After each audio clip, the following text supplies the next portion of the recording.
ஆண்டவராக இயேசு கிறிஸ்துவ நாமத்தில் உங்கள் அனைவரையும் இந்த காலை வேளையில் வாழ்த்துக்கிறேன். இன்னைக்கு ஆண்டவர் நம்மள பேச போகிற ஒரு அழகான தலைப்பு, நிறைவான ஆசீர்வாதங்களை நீங்களும் பெற முடியும். வசனத்தை வாசிக்கலாம். நீதிமொழிகளின் புஸ்தகம் 11ஆம் அதிகாரம் 25-26 வசனங்கள். உதார குணமுள்ள ஆத்துமா செழிக்கும். எவன் தண்ணீர் பாய்ச்சுகிறானோ அவனுக்கு தண்ணீர் பாய்ச்சப்படும். தானியத்தை கட்டி வைக்கிறவனை ஜனங்கள் சபிப்பார்கள். விற்கிறவனுடைய தலையின் மேல் ஆசீர்வாதம் தங்கும். இந்த சேனல் மூலமா நிறைய செய்திகள் கொடுக்கிறோம். ஆனாலும் இந்த தேவ செய்திகளை பார்க்குற ஜனங்க நிறைய பேர் கீழே கமெண்ட்ல கொடுக்குறீங்க, நாங்கள் கஷ்டப்படுறோம், எங்கள் குடும்பத்தார் கஷ்டப்படுறாங்க, எங்களுக்காக ஜெபம் பண்ணுங்க, சரீரத்தில் பலவீனம், கடன் பிரச்சனை, போராட்டம். அநேகர் உங்களுடைய வேதனைகளை ஜெப குறிப்புகளாக கொடுக்குறீங்க. கர்த்தருடைய குணாதிசயத்தை நம்ம பார்த்தோம் அப்படின்னு சொன்னால், அவர் ஒருவரை ஆசீர்வதித்து ஒருவரை ஆசீர்வதிக்காமல் இருக்கிற தேவன் இல்லை. அவர் எல்லாரையுமே ஆசீர்வதிக்கணும்னு விரும்புகிறார். அவருடைய இருதயம் என்ன? அவர் யாரை ஆசீர்வதிப்பார்? அவர் ஆசீர்வதிக்கணும்னா என்ன குண நலன்கள் நம்மகிட்ட இருக்கணும் அப்படின்னு சொல்லி வேதாகமத்தை வச்சு தான் நம்ம தெரிஞ்சுக்க முடியும். உதார குணமுள்ள ஆத்துமா செழிக்கும். அதற்கு ஒத்து ஒரு பரிசுத்த வேதாகமத்தில் ஒரு பகுதியை நம்ம தியானிக்க போகிறோம். லூக்கா எழுதின சுவிசேஷம் 5ஆம் அதிகாரத்தில் நீங்கள் வாசிங்கன்னா 1வது வசனத்திலிருந்து நீங்கள் வாசிக்கும் பொழுது, இயேசு கிறிஸ்து கெனேசரேத்து அப்படிங்கிற கடற்கரையில் நிற்பார். இயேசு கிறிஸ்துவை பார்த்த உடனே அவர்கிட்ட திரளான ஜனங்க அவருடைய பிரசங்கத்தை கேட்கும்படி ஆவலாக அவர்கிட்ட வருவாங்க. அப்போ அவங்களுக்கு பிரசங்கம் பண்ணணும்னு சொல்லி ஆண்டவராக இயேசு கிறிஸ்து நினைத்து அதற்கு ஒரு இடம் தேவை. கடற்கரையை பார்க்குறாரு. 2 படகுகள் நிற்குது. அந்த 2 படகுகளை ஒரு படகை ஆழத்துக்கு கொஞ்சம் தள்ளிட்டு போய் அந்த இடத்துல இயேசு கிறிஸ்து ஏறி நின்று அந்த இடத்துல இருந்து திரளான ஜனங்களுக்கு பிரசங்கம் பண்ணுகிறார். பிரசங்கம் பண்ணி முடிச்சிட்டாரு. இப்போ அந்த படகை அவர் பார்க்குறாரு, ஆவியில் உணர்றார். பேதுருகிட்ட கொஞ்சம் தூரம் தள்ளிட்டு போப்பா. ஆழத்தில் தள்ளிட்டு போனதுக்கு பிறகு ஆண்டவர் சொல்கிறாரு, சீமோன் பேதுருவை பார்த்து, இப்போ நீ இந்த பக்கம் வலை போட. அப்போ பேதுரு சொல்கிறார், ஆண்டவரே, விடிய விடிய நாங்கள் வலை போட்டோம், ஒரு மீன் கூட எங்களுக்கு அகப்படலை, ஆனாலும் உங்கள் வார்த்தையின்படி நான் போடுறேன். வாசிக்கலாமே. லூக்காவின் புஸ்தகம் 5ஆம் அதிகாரம் 5வது வசனம். அதற்கு சீமோன், ஐயரே, ரா முழுவதும் நாங்கள் பிரயாசப்பட்டும் ஒன்றும் அகப்படவில்லை, ஆகிலும் உம்முடைய வார்த்தையின்படியே வலையை போடுகிறேன் என்றான். இந்த பேதுரு இப்போதான் புதுசாக மீன் பிடிக்கிற தொழிலுக்கு வந்தாரானா? இல்லைங்க. இவங்கெல்லாம் பாரம்பரியமாக மீன் பிடிக்கிற தொழிலை சேர்ந்தவர்கள். அவங்க தாத்தா பிடிச்சிருக்கலாம், அப்பா பிடிச்சிருக்கலாம், இவர் பிடிக்கிறாரு. அதனால் ஒரு குறிப்பிட்ட வகையான மீன்கள் கடலில் எந்த சீசனில் எங்கே வலை போட்டால் மீன் வருங்கிறது மீனவர்களுக்கு நன்றாக தெரியும். அவங்க விடிய விடிய வலை போடுறாங்க, ஒரு மீன் கூட இல்லை. ஆனால் ஆண்டவர் சொல்கிறாரு, மகனே, இப்போ நீ வலை போடு. அப்போ பேதுரு சொல்கிறாரு, ஆண்டவரே, உங்கள் வார்த்தையின்படி நான் போடுறேன். வலை போடுறாங்க. நடந்தது என்ன? அடுத்த வசனத்தை வாசிக்கலாம். அந்தபடியே அவர்கள் செய்து தங்கள் வலை கிழிந்து போகத்தக்கதாக மிகுதியான மீன்களை பிடித்தார்கள். விடிய விடிய வலை போடுறாங்க, மீன் இல்லை. இப்போ ஆண்டவராக இயேசு கிறிஸ்து சொல்றாரு, வலை போடுங்கன்னு. பேதுரு சொல்லியிருக்கலாம், எனக்கு தெரியாதா? நான் பாரம்பரியமாக மீன் பிடிச்சிட்டு வரேன், எனக்கு தெரியாதா? நீங்கள் எனக்கு சொல்லணுமா அப்படின்னு சொல்லி, இதற்கும் இந்த தொழிலுக்கும் உங்களுக்கும் எந்த சம்மந்தமே இல்லை, இந்த தொழிலை பற்றி உங்களுக்கு எதுவுமே தெரியாது அப்படின்னு சொல்லாமல் ஆண்டவருடைய வார்த்தைக்கு கீழ் படிஞ்ச உடனே வலை கிழியத்தக்கதா மீன்களை பிடிக்கிறாங்க.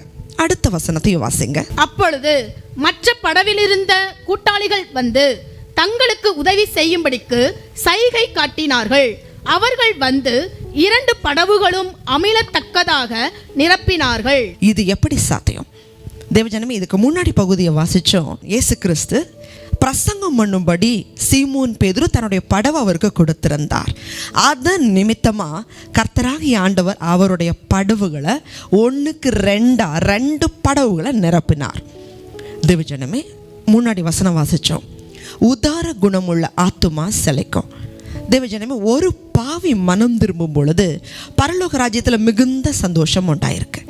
ஒரு ஆத்துமா மனம் திரும்பும் பொழுது ஆண்டவருடைய பார்வையில் அது இந்த உலகத்தை விட விலையேற பெற்றது.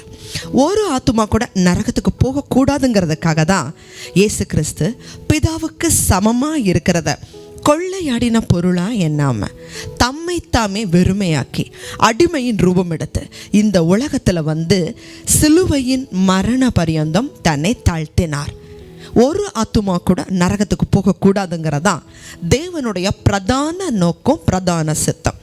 இதற்காக யாரெல்லாம் இந்த உலகத்தில் பிரயாசப்படுறாங்களோ நிச்சயமாகவே தேவன் அவர்களை ஆசீர்வதிக்கிறார். நீங்கள் ஆண்டவராகிய இயேசு கிறிஸ்துவுக்காக ஊழியம் செய்வதற்காக உங்களுடைய பொருளாதாரத்தின் மூலமாகவோ அல்லது உங்களுடைய வீட்டில் ஒரு இடத்தவோ அல்லது உங்களுடைய வாழ்க்கையில் சுவிசேஷம் சொல்வதற்காக ஒரு குறிப்பிட்ட சில நேரங்களவோ நீங்கள் ஆண்டவருக்காக கொடுத்து பாருங்கள்.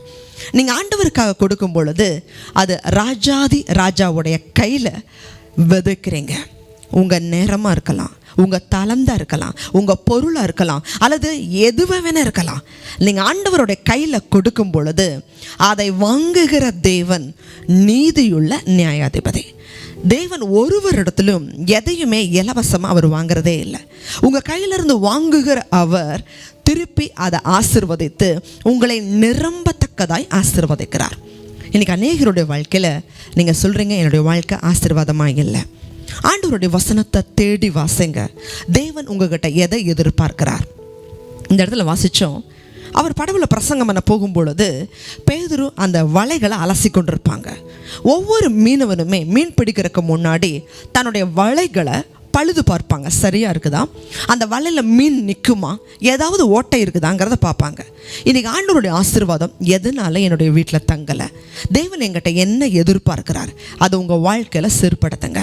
உங்களால் சுவிசேஷத்தை அறிவிக்க முடியுமா, ஆண்டவரை ஏற்றுக்கொள்ள முடியுமா, ஏழை ஜனங்களுக்கு உங்களால் முடிஞ்ச உணவோ உடையோ உங்களால் முடிஞ்சதை கொடுத்து கிறிஸ்துவோடைய அன்பை, கிறிஸ்துவோட சுவிசேஷத்தை நீங்கள் கொண்டு போய் பாருங்க. தேவன் எப்படி பேதுருடைய படவை பரிபூர்ணமாக நிரப்பினாரோ உங்களுடைய வாழ்க்கையும் தேவைகளையும் நிச்சயமாகவே நிரப்புவார். இஸ்ரவேல் தேசத்தில் 2 கடல் இருக்குங்க. ஒரு கடல் சவக்கடல். இந்த சவக்கடல் பார்த்தீங்கன்னா தங்கிட்ட தண்ணியை வாங்கி கொள்ளும், ஆனால் அந்த தண்ணியை திருப்பி ஆறுகளுக்கு, அதோடைய கிளை வாய்க்கால்களுக்கு கொடுக்கறதே இல்லை. அதனால் அது உப்பு மிகுதியாகி எந்த உயிரினுமே அந்த சவக்கடலில் வாழுவதற்கு தகுதியற்ற கடலாய், இன்றைக்கி உயிரற்ற கடலாக இருக்குது. அது இஸ்ரேல் தேசத்தில் கலிலேயா கடலும் இருக்குது. பரிசுத்த வேதாகமத்தில் இந்த கலிலேயா கடலை சுற்றி தான் இயேசு கிறிஸ்து அதிகமாக பிரசங்கம் பண்ணியிருப்பார், ஊழியம் செய்திருப்பார். இந்த கலிலேயா கடல் எவ்வளவுக்கு எவ்வளவா வாங்குதோ அவ்வளவுக்கு அவ்வளவா கொடுக்கறதுனால இதோடைய தண்ணீர் தித்திப்பாக இருக்கும். இதில் அநேகம் உயிரினங்கள் வாழுது. இந்த தண்ணி அந்த இஸ்ரேலுக்கு மிகவும் ஆசீர்வாதமாக இருக்குது. தேவஜனமே, நம்மளுடைய வாழ்க்கையில் நம்ம கொடுக்கும் பொழுது ஆண்டவருக்காக சுவிசேஷத்தை கொடுக்கலாம், நேரத்தை கொடுக்கலாம், உங்களால் என்னெல்லாம் முடியுமோ ஜெபிக்கலாம். நீங்கள் செய்து பாருங்க, தேவன் உங்களுடைய வாழ்க்கையை ஆசீர்வதிப்பார். உற்சாகமாய் கொடுக்கிறவனிடத்தில் தேவன் பிரியமாய் இருக்கிறார். தேவஜனமே, ஆண்டவருக்காக நீங்கள் கொடுக்குற ஒவ்வொன்றும் சந்தோஷமாக கொடுங்க.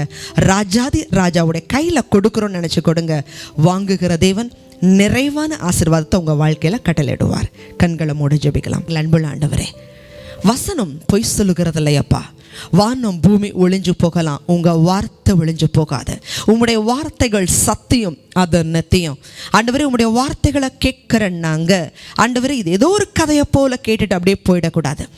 இந்த வார்த்தையின்படி வாழுவதற்கு நாங்கள் கீழ்ப்படியும் பொழுது, எங்கள் வாழ்க்கையை ஒப்பு கொடுக்கும் பொழுது நிச்சயமாகவே எங்களுடைய வாழ்க்கையை நீர் ஆசீர்வதித்து நிரப்பவே நிரப்புகிறீர். பேதுருடைய படவுகள் எப்படி நிரம்பிச்சோ அதே போல் எங்களுடைய வாழ்க்கையும் நிரப்புவீங்கப்பா.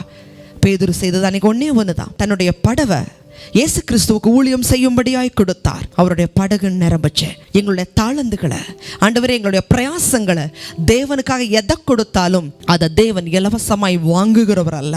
வாங்குகிற நீர் பல மடங்காய் திருப்பி கொடுக்கிறீர்.